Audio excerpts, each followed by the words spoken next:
हमारे साथ देखिए सिर्फ ऑडियो कॉल आया और हमने आपको बता दिया, ऐसा नहीं है। हम लगातार छात्रों के संपर्क में हैं। हमारे साथ इस वक्त रविशंकर जुड़ रहे हैं। अब आप पूछेंगे रविशंकर कौन? रविशंकर ने भी 2024 में जेपीएससी मेंस की परीक्षा दी थी। उनके पास भी नंबर और रैंक के बदले पैसों की मांग को लेकर फोन कॉल आया था। बहुत बहुत शुक्रिया रविशंकर देश के सामने आने के लिए। इसके लिए भी बाकायदा मुझे पूरा यकीन है आपने सोचा होगा ये करना है, कैसे करना है, मीडिया के सामने आना है। आपको सबसे पहले जरा क्लैरिटी के साथ बता दीजिए कब फोन आया और कॉल करने वाले ने खुद का परिचय क्या दिया? Thank you ma'am.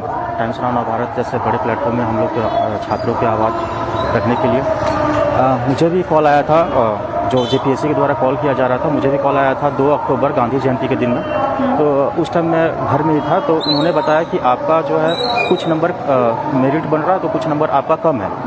तो मैं इंस्टेंटली तो सोच नहीं पाया। उसके बाद उन्होंने पैसा का डिमांड करने के लिए बहुत फोर्स किया, बहुत पैसा का डिमांड किया और बहुत फोर्स किया मुझे। मैं तो मेहनती छात्र हूँ, मैं तो पैसा नहीं दे पाता, तो मैंने पैसा देने से मना कर दिया। तो उन्होंने बोला ठीक है, तुम देख लेना, तुम्हारा रिजल्ट में नाम नहीं होगा। और उन्होंने कहा था तुम थोड़ा सा रिजल्ट कट ऑफ से थोड़ा सा नीचे हो। और एकदम एग्जैक्टली मैम मैं वहीं पे जाके रुका। कट ऑफ से मैं 20 नंबर ही बस नीचे रहा। और आप देखिएगा कि हम लोगों का सारा डेटा उन लोगों के पास कैसे आया। और अभी हम लोग अभी देख रहे हैं कि टीडीपीएल जैसा एजेंसी जो है सारा काम लिया हुआ है। वो बायोमेट्रिक से लेकर के रिजल्ट प्रिपरेशन, ओएसएम जो हमारे एसओपी में है नहीं, फिर भी वो ओएसएम को लागू कर दिया ज़बरदस्ती। आप देखिएगा 2002 का जो ओएसएम हमारा रूल्स एंड प्रोसीजर है, उसमें कहीं भी डिजिटल प्रोसेस का जिक्र नहीं है। और उसमें बाकायदा हर चीज़ का रिस्पॉन्सिबिलिटी और अकाउंटेबिलिटी सेट है। बट इन्होंने बिना किसी अमेंडमेंट के, और मैं बताना चाहूँगा मैम कि रूल्स एंड प्रोसीजर को अमेंड करने का बस उसको जो पावर है वो बस मुख्यमंत्री के पास है, क्योंकि कार्मिक विभाग माननीय मुख्यमंत्री हेमंत सोरेन के ही पास है।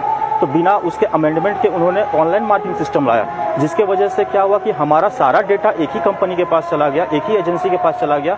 आई थिंक अभी जो जैसे न्यूज़ आ रहे हैं, आई थिंक वो भी ब्लैक लिस्टेड ही जो डीडीपीएल है वही ये नहीं। पर रविशंकर ये मुझे एक चीज ये कौन सा साल था जब आपको फोन आया? जी ये 2024 2 अक्टूबर 2024 में है मैम। हमारा जेपीएससी 3 फेज में होता है, पीटी, मेंस और इंटरव्यू। हाँ। मेंस का एग्जाम खत्म 3 दिन चला था, 22, 23 और 24 जून 2024 को। रविशंकर और उसके बाद जब मैडम रविशंकर कई बार ऐसा होता है, हमें आजकल तो बड़े फ्रॉड कॉल्स आते हैं, आपको भी पता है। वो टेली मार्केटिंग अलग चल रहा होता है, लोन देने वाला अलग चल रहा होता है, मेडिकल वाला अलग चल रहा होता है ना? तो आपको कैसे पता कि ये कॉल जो है वो जेपीएससी से जुड़े किसी आदमी का ही है? किसी फ्रॉडियर ने कॉल कर दिया होगा? नो मैम, ये पहले तो मैं बताना चाहूँगा सभी को कि इन्होंने सारा हमारा एकेडमिक डिटेल्स इनके पास था। हाँ। इनके पास हमारा 10 का नंबर, 12 का नंबर, हमारा ग्रेजुएशन का नंबर, और इनफैक्ट इन्होंने जो कटअप बताया वो भी कहीं आसपास ही था। कटअप 579 था और ये हर जगह 580s और 90s में कटअप बता रहे हैं। तो इन्हें कैसे पता? अगर कोई फेक कॉल करता मैम तो उनको कटअप के आसपास उन्हें कैसे पता रहता? और ये जो पुलिस की तरफ से रविशंकर कहा जा रहा था कि कोई दोस्त होगा, भाई आपका कोई दोस्त हो सकता है जो आपके साथ बदमाशी कर ले। कई होते हैं ना, प्रैंक करने के लिए कॉल कर देते हैं। उसका भी मैं जवाब बहुत इंटरेस्टिंगली, हाँ जी मैं उसका बहुत इंटरेस्टिंग फैक्ट बताता हूँ मैं।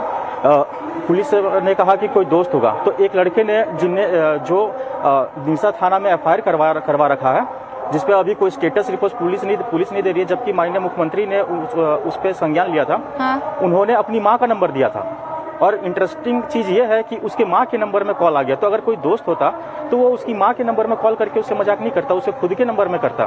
तो ये अभी जो भी ये घटना, जितना भी घटना अभी जुड़ रहा है, सारे के सारे एक ही चीज़ पे बयां कर रहा है। और अभी जो आप सीआईडी का देख रहे होंगे रिपोर्ट, तो सारे घटना में यही प्रतीत हो रहा है कि ये कॉल सारे मेरिटोरियस लड़के को आया था। आप जिस भी लड़के का नंबर जितने भी कॉल रिकॉर्डिंग आपके पास आएगा, सारे का मार्कशीट आप मंगा लीजिए। हाँ। सारे कोई 20 नंबर और 30 नंबर से ही छूटे हुए, और सारे का एक जो सब्जेक्ट है मैम उसमें ड्रास्टिकली नंबर कम कर दिया गया है। और ये डिजिटली टेम्परिंग इतना बड़ा हुआ है जो झारखंड में मुझे लगता है कि पूरा इंडिया में ये इतिहास बन जाएगा कि इतना बड़ा डिजिटल टेम्परिंग हुआ है बिना एसओपी के। पहले तो इन्होंने इलीगली मेंस का कॉपी जांचा विदाउट एनी रिस्पॉन्सिबिलिटी। उसने जब हम रिस्पॉन्सिबिलिटी ही नहीं सेट किए हैं किसी रूल्स एंड प्रोसीजर पे। और सबसे बड़ा मैम है कि हमें पूछना चाहिए कि ये रूल्स एंड प्रोसीजर को चेंज करने का पावर जेपीएससी को है नहीं, तो फिर इन्होंने चेंज कैसे किया। और उसी के चलते उन्होंने डिजिटल फॉर्मेट में गया।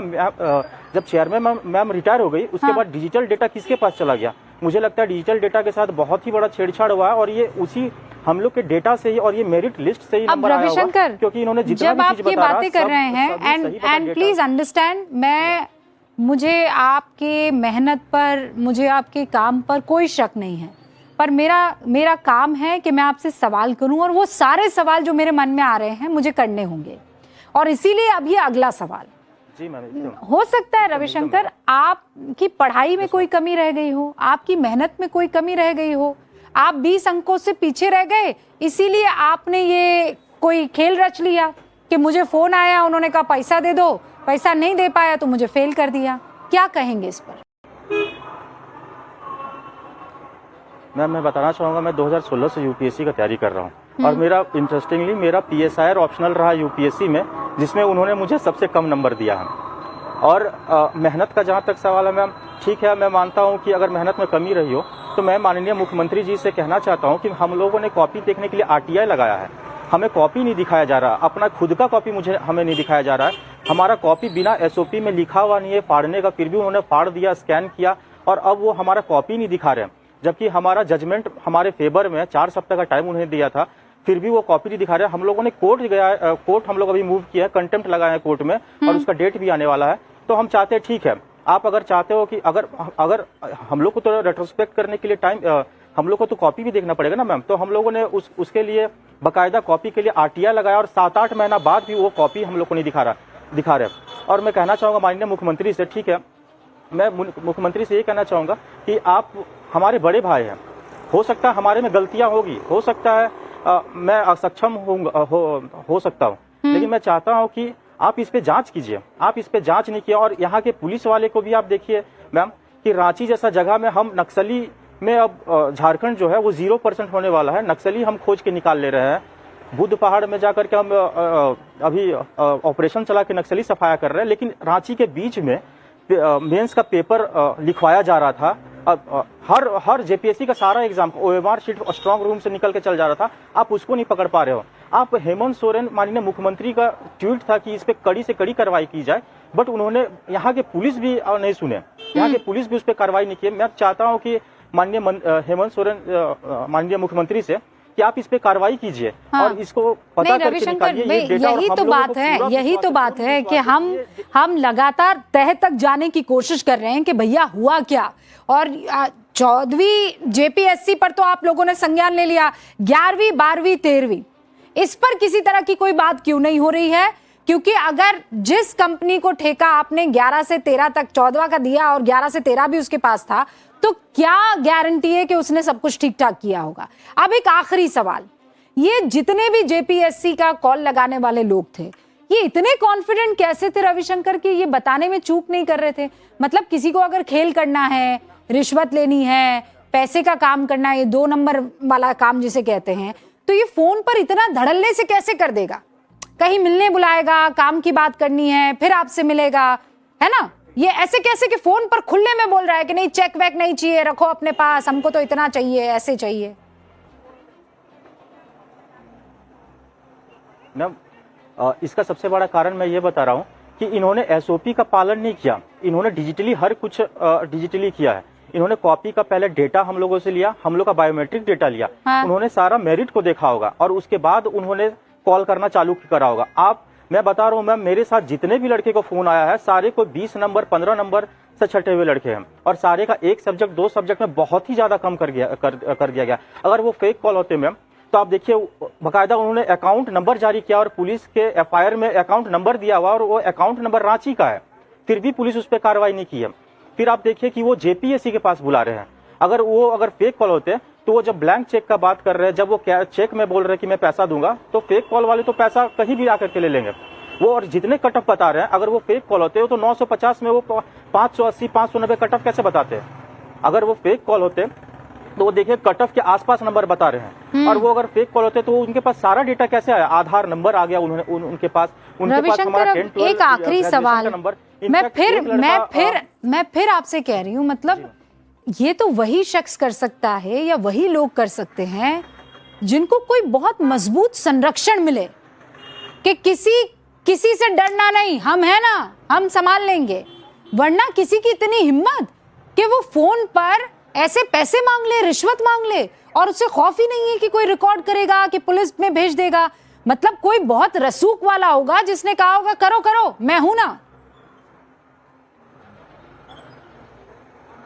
जी मैम, ये बिना संरक्षण के और बिना बड़े लेवल के धांधली की ये सब पॉसिबल नहीं है। आप देखिएगा मैम, 11 to 13 में एक पायलट प्रोजेक्ट चलाया, उसने सीढ़ी चढ़ा धीरे धीरे। आप देखिएगा ACF, FRO, उसके बाद हमारे झारखंड के जो साइंटिस्ट अभी अभय तिवारी जो है, जो अभी 7 एग्जाम में पास कर लिया, और 7 का डिग्री अलग अलग है। उन्होंने देखिए वो जिस एग्जाम में पास किया है, देखिए उनका सीक्वेंस बहुत अच्छा है। पहले 11 to 13 था जिसमें वो पास नहीं किया, बट वो उसका मार्केटिंग मैनेजर था। उसके बाद अभी आज वो कबूला है कि हाँ मैंने PT में, मेंस में और अलग अलग पैसा लिया है।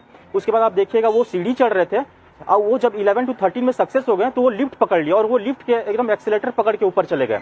आप देखिएगा FRO, ACF में वो होटल बाकायदा बुक करके वहां पर स्ट्रांग रूम से OMR निकाल के उसमें उसमें फिल कर रहे थे। उसका मेंस का जो स्क्रिप्ट है वो लिख रहे थे। तो अब मैम ये सब तभी संभव है जब प्रशासन लूज होगा और किसी न किसी बड़े आदमी का संरक्षण होगा। तो मैं माननीय मुख्यमंत्री जी से यही कहना चाहता हूँ कि इतना बड़ा धांधली जो झारखंड में हो रहा है, और जो मुझे लगता है कि ये झारखंड में नहीं पूरा विश्व में ये एक अजीब टाइप का धांधली हो रहा है, जो आप सोच नहीं सकते कि आप खाली पेपर छोड़ दो और वो जाकर के किसी होटल में जाकर रंगा रहा है।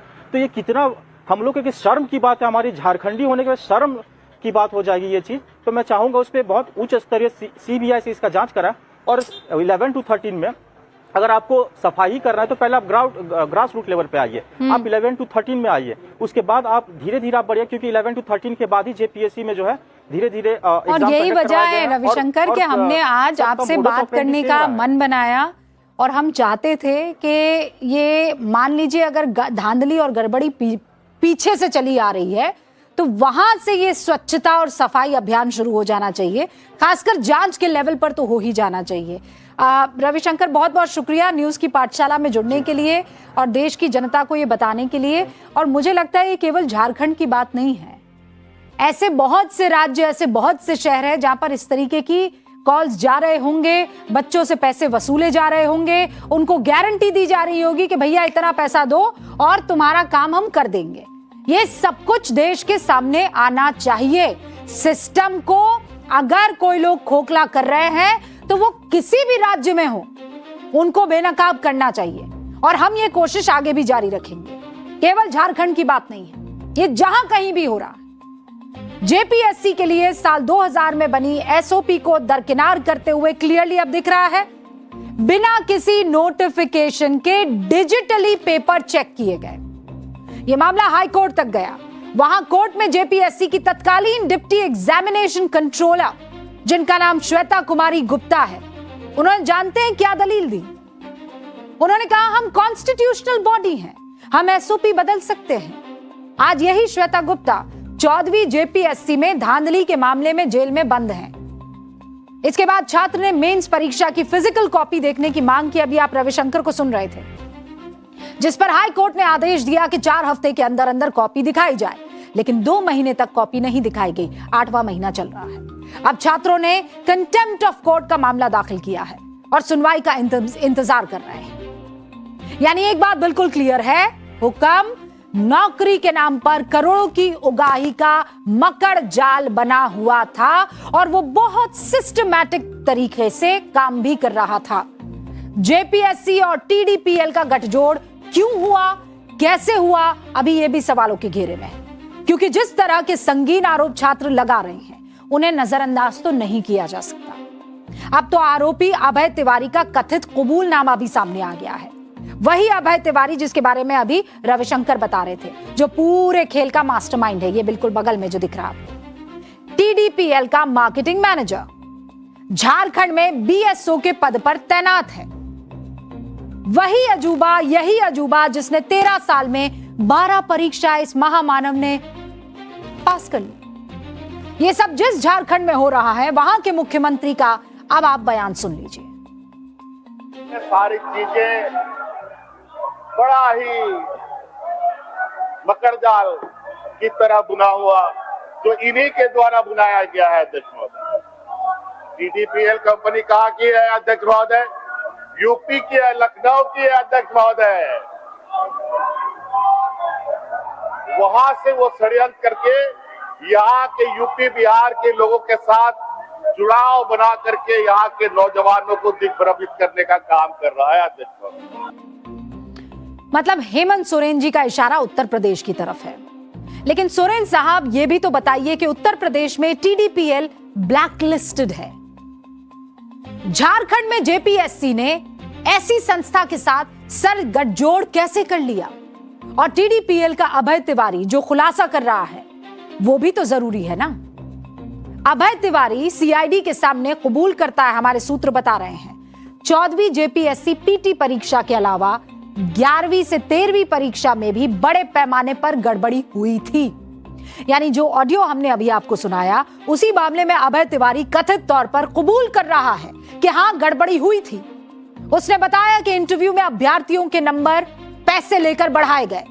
इसने बताया कि 11वीं और 13वीं JPSC परीक्षा में अभ्यर्थियों के साथ पैसों की डील हुई थी। अब सुनते जाइए कि किस पद के लिए क्या क्या रेट लगाए गए। मैं आपको जरा नोटपैड का रुक करके बताती हूं, क्योंकि किस तरीके से बकायदा यह तय किया गया कि कौन कौन से कितने कितने पैसे जो हैं वो यहां पर लिए जाएंगे। JPSC का ये रेट कार्ड है।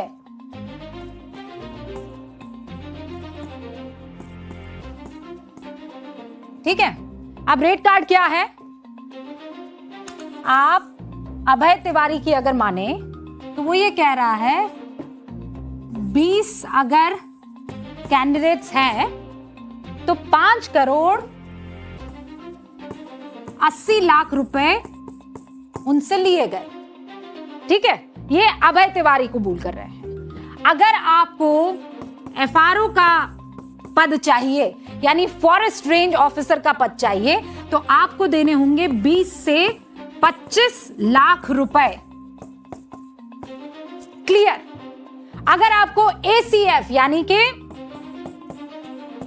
अगर आपको ACF का पद यानी असिस्टेंट कंजर्वेटर ऑफ फॉरेस्ट का पद चाहिए, तो उसके लिए आपको 30 से 35 लाख रुपए देने होंगे। क्लियरली FRO के मतलब जिन जिन लोगों ने 20 से 25 लाख रुपए दिए, उसके पद पर बताया जा रहा है कि 12 ऐसे अभ्यर्थी थे जो फिट रहे पैसे देकर, और ACF के पद पर 8 लोग फिट पाए गए। कैसे? क्योंकि इन लोगों ने दिए पैसे। बिल्कुल क्लियर। 20 कैंडिडेट में से 19 पास हो गए, 1 फेल हो गया। कितने? मतलब 20 कैंडिडेट्स ने पैसे दिए बताए जा रहे हैं। 20 में से 19 जो है वो पास हो जाते हैं। एक भाई साहब पैसे देकर भी नील बटा सन्नाटा। यानी झारखंड के लाखों युवा सड़कों पर पसीना बहाते रहे। कमरे में बैठकर रेट कार्ड तय करने वाले लोग उनकी किस्मत का फैसला करते रहे। किस तरह से उगाही और सेटिंग का ये रैकेट चल रहा था, उसकी एक एक परत ये बच्चे ही सामने लाकर रख दे रहे।